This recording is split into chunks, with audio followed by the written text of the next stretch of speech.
Hello दोस्तों। आज है 26 मई और 26 मई के करंट अफेयर के जो भी इम्पोर्टेंट क्वेश्चन बनते हैं आज हम उनके बारे में डिस्कस करेंगे। इसकी पीडीएफ आपको टेलीग्राम चैनल सीटी करंट अफेयर्स पर मिल जाएगी और ये वीडियो रोज़ाना सुबह 7 बजे से पहले आ जाती है। तो चलिए पहला क्वेश्चन देखते हैं। तो जो विदेश मंत्री हैं उनका नाम क्या है? Doctor S Jaishankar. ये किस देश की 5 दिवसीय यात्रा पर गए हुए हैं? तो ये संयुक्त राज्य अमेरिका की 5 दिवसीय विदेश यात्रा पर गए हुए हैं और ये जो अमेरिका के विदेश मंत्री हैं उनका नाम है एंटनी ब्लिंकन। ये एंटनी ब्लिंकन से जाकर के बात करेंगे और इनका वहाँ पर जाकर के मुद्दा क्या होगा? इनका मुद्दा होगा कि ये टीकों की खरीद से संबंधित बातचीत करें। टीकों की खरीद। तो विश्व थायराइड दिवस कब मनाया जाता है? तो यह दिवस मनाया जाता है 25 मई को। और इसके बारे में जान लेते हैं कि ये थायराइड क्या होता है। थायराइड एक ग्रंथि होती है। थायराइड क्या होता है? थायराइड एक ग्रंथि होती है और ग्रंथियाँ 2 प्रकार की होती हैं, एक तो अंतःस्रावी ग्रंथि और एक बाह्य स्रावी ग्रंथि। तो ये जो थायराइड जो है यह एक अंतःस्रावी ग्रंथि है। अंतःस्रावी ग्रंथि क्या होती हैं? जिनसे हार्मोन स्रावित होते हैं। इनसे क्या होता है? इनसे हार्मोन स्रावित होते हैं। और जो बाह्य स्रावी ग्रंथि होती हैं उनसे एंजाइम स्रावित होते हैं। इनसे क्या स्रावित होता है? इनसे एंजाइम निकलते हैं। तो आप यहाँ पर देख सकते हो ये जो थायराइड ग्रंथि है यह गले में पाई जाती है और इसका जो आकार होता है इसका आकार होता है तितली के समान। तो ये जो थायराइड ग्रंथि है इसी में ही क्या होता है? इसी से ही कुछ हार्मोन निकलते हैं जैसे थायरोक्सिन हार्मोन। तो जब थायरोक्सिन हार्मोन की कमी हो जाती है तो ये जो थायराइड ग्रंथि है यह फूलने लगती है और जो गले का आकार है वो बड़ा हो जाता है और इसी रोग को हम बोलते हैं घेंगा रोग। इसी रोग को हम क्या बोलते हैं? घेंगा रोग। तो घेंगा रोग कब होता है? जब थायरोक्सिन हार्मोन की कमी आ जाती है। और ये जो थायरोक्सिन हार्मोन है किससे निकलता है? यह थायराइड ग्रंथि से निकलता है और ये जो थायराइड ग्रंथि है यह तितली के आकार की होती है जो गले में पाई जाती है। और ये जो थायराइड ग्रंथि है यह अंतःस्रावी ग्रंथि है क्योंकि इससे हार्मोन निकलते हैं। चलिए इस साल की हम थीम जान लेते हैं। इस साल का जो विषय है वो क्या है? Mother baby iodine. Mother baby iodine, the importance of iodine on the woman and her baby. यानी जो आयोडीन होती है, जो आयोडीन तत्व होता है उसकी इम्पोर्टेंस क्या है? किसके लिए? मदर और बेबी के लिए। तो इसी के बारे में जागरूकता फैलाना ही इसका विषय है। तो आयोडीन की कमी से ही घेंगा रोग होता है। तो हाल ही में भारत और किस देश ने कृषि में सहयोग के लिए 3 वर्ष के कार्यक्रम संबंधी समझौते पर हस्ताक्षर किए हैं? 3 वर्ष के लिए इन्होंने समझौता किया है। किसके लिए? कृषि में सहयोग के लिए। तो हाल ही में भारत और इजराइल के बीच में कृषि में सहयोग के लिए 3 वर्ष के लिए समझौता हुआ है। और 3 वर्षों तक क्या होगा? 3 वर्षों तक जो कृषि से संबंधित टेक्नोलॉजी है, जो कृषि से संबंधित प्रौद्योगिकी है, वह आपस में साझा की जाएगी। और इसी के दौरान जो जल और खेत से संबंधित टेक्नोलॉजी हैं उनके बारे में जागरूकता फैलाई जाएगी। उनके बारे में किसानों को प्रशिक्षित यानी यहाँ पर किसानों को ट्रेनिंग भी दी जाएगी और ट्रेनिंग देने के लिए उत्कृष्टता केंद्र स्थापित किए जाएंगे।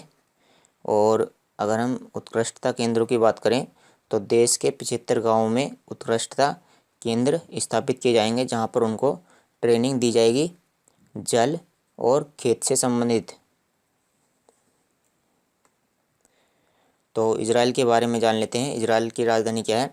इजराइल की राजधानी है यरूशलेम और यहाँ की मुद्रा क्या है? Israeli shekel. और यहाँ के प्रधानमंत्री हैं बेंजामिन नेतन्याहू। निम्न में से किसने टीडीबी राष्ट्रीय पुरस्कार 2021 जीता है? टीडीबी राष्ट्रीय पुरस्कार, तो यह पुरस्कार जीता है Breathe Applied Sciences Private Limited ने।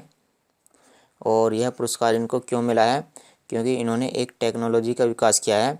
इन्होंने एक टेक्नोलॉजी का विकास किया है और उस टेक्नोलॉजी की सहायता से क्या किया जाता है, उसकी सहायता से जो कार्बन डाइऑक्साइड गैस होती है उसको मिथेनॉल में बदल दिया जाता है। तो जो कार्बन डाइऑक्साइड गैस है उसको मेथेनॉल में बदल दिया जाता है। तो ये एक बहुत बड़ी बात है, क्योंकि कार्बन डाइऑक्साइड की वजह से ही जो प्रदूषण है वो होता है, और उसके साथ साथ ही कार्बन डाइऑक्साइड की वजह से ही ग्लोबल वार्मिंग भी होती है, यानी विश्व का जो तापमान है वो भी कार्बन डाइऑक्साइड की वजह से ही बढ़ता है। तो जो फैक्ट्रियों से निकलने वाली कार्बन डाइऑक्साइड होगी उसको ये मेथेनॉल में बदल देंगे। तो TDP राष्ट्रीय पुरस्कार ब्रीथ अप्लाइड साइंसेस को मिला है, क्योंकि इन्होंने कार्बन डाइऑक्साइड को मेथेनॉल में बदलने के लिए एक टेक्नोलॉजी विकसित की है। और ये जो TDP राष्ट्रीय पुरस्कार है इसमें 15 लाख रुपए इनको प्रदान किए गए हैं। और ये जो राष्ट्रीय पुरस्कार है यह प्रौद्योगिकी विकास बोर्ड के द्वारा दिया गया है। केरल के एक किसान साजी NM ने एक प्रतिष्ठित पुरस्कार जीता है। पुरस्कार का नाम क्या है? तो पुरस्कार का नाम है भारत जैव विविधता पुरस्कार। भारत जैव विविधता पुरस्कार। और अगर हम इसकी बात करें कि ये जो पुरस्कार है इनको क्यों मिला है, इन्होंने क्या करा है, इन्होंने पालतू प्रजातियों के संरक्षण के लिए इनको ये पुरस्कार दिया गया है। पालतू प्रजातियों के संरक्षण के लिए। अब ये किसकी प्रजातियां हैं? ये प्रजाति हैं बहुत सारी फसलों की।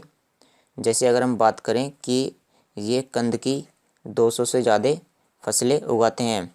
कंद यानी प्याज। ये प्याज की 200 से ज़्यादा फसलें उगाते हैं, और साथ में हल्दी की 40 किस्मों की फसलें उगाते हैं, और अदरक की भी ये 30 किस्मों की फसलें उगाते हैं। तो इस तरह से ये जो फसलों की प्रजातियां हैं उनका संरक्षण करते हैं। तो इसी के लिए ही इनको ये भारतीय जैव विविधता पुरस्कार प्राप्त हुआ है। और इनको केरल में ट्यूबर मैन भी कहते हैं। इनको केरल में क्या कहते हैं? Tuber man. और इस पुरस्कार के तहत इनको 2 लाख रुपए प्रदान किए गए हैं। निम्न में से किसने PGA चैंपियनशिप जीती है? PGA championship.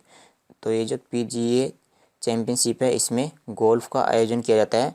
गोल्फ। तो इनका नाम क्या है? इनका नाम है फिल मिकेल्सन।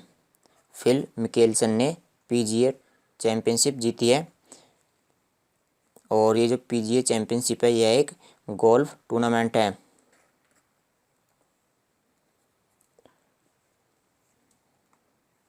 अमेरिकी अंतरिक्ष एजेंसी नासा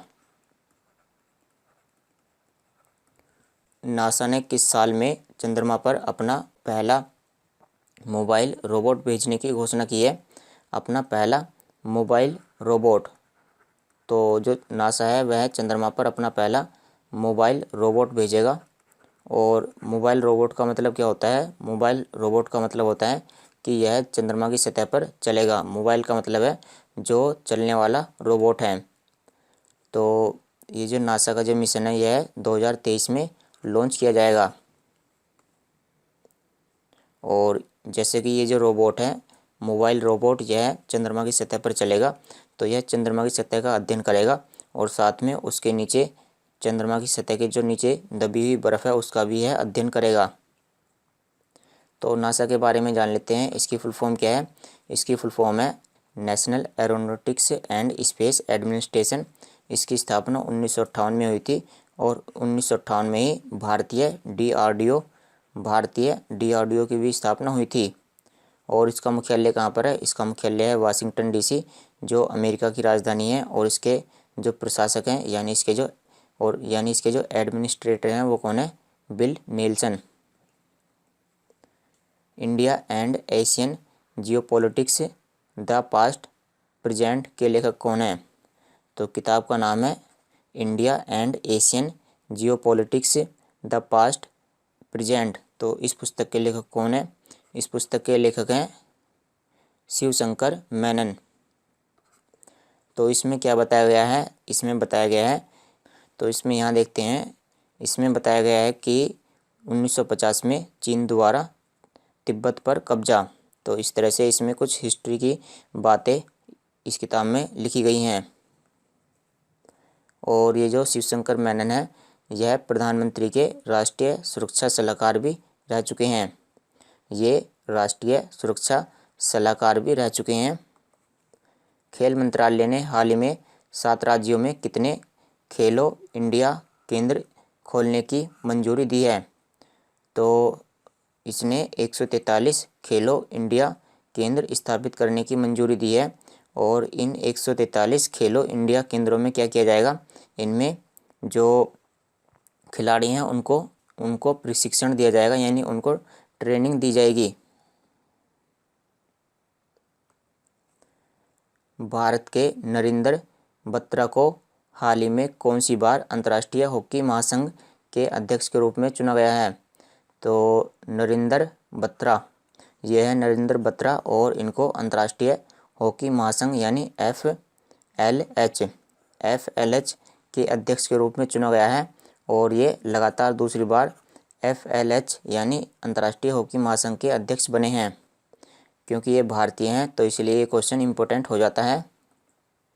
तो इसके बारे में जान लेते हैं। अंतर्राष्ट्रीय हॉकी महासंघ, तो इसकी स्थापना 1924 में हुई थी और इसका मुख्यालय कहाँ पर है? लुसाने, स्विट्जरलैंड में। और इसके वर्तमान अध्यक्ष कौन है?